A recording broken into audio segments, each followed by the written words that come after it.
Emails out this morning is raising questions about a donor to the Clinton Foundation and how he ended up on a government intelligence advisory board. ABC's Brian Ross is here with more on that story. Good morning, Brian. Well, good morning, Amy. The newly released State Department emails being made public here this morning reveal how Under Secretary of State Hillary Clinton, a major donor to the Clinton Foundation, was put on a sensitive government security advisory board, even though he had no known experience in the area. Members of the State Department's International Security Advisory Board include some of the country's most prominent figures on American nuclear strategy, all with top-secret clearances. But in 2011, the Clinton State Department also added this man, Rajiv Fernando, a wealthy Chicago commodities broker with no known connection to the national security world. I'd like to invite to the stage Rajiv Fernando. What he was known for before and after his appointment was raising and giving hundreds of thousands of dollars to Democratic campaigns and as much as $250,000 to the Clinton Foundation. ABC News, you have just a second to talk here. When we approached Fernando at the 2012 Democratic Convention. How did you get appointed to that board? Can you talk about that?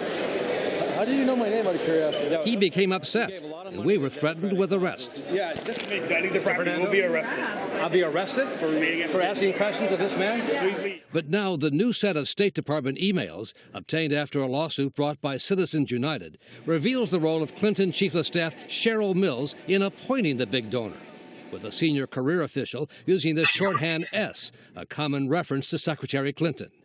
The true answer is simply that S staff, Cheryl Mills, added him.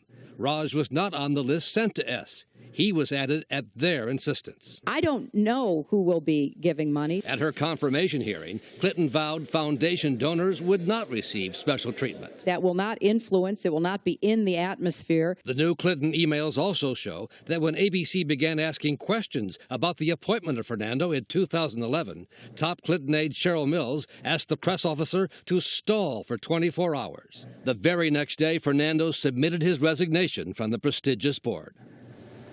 The Clinton campaign declined to comment on our story, and the State Department said it's not unusual for the Secretary's Chief of Staff to play a role. As for Fernando, he has continued to raise big dollars for the Clinton campaign and has given more than $1 million to the Clinton Foundation. In fact, he'll be one of her superdelegates at next month's convention, Amy. And Brian, this morning there is another new report about Hillary's emails on the front page of the Wall Street Journal, linking them to some potentially sensitive messages about drone strikes overseas. That's right. The Wall Street Journal is reporting that the ongoing FBI investigation is focusing on these messages sent by American diplomats in Pakistan about pending drone attacks, which ended up on her personal email server.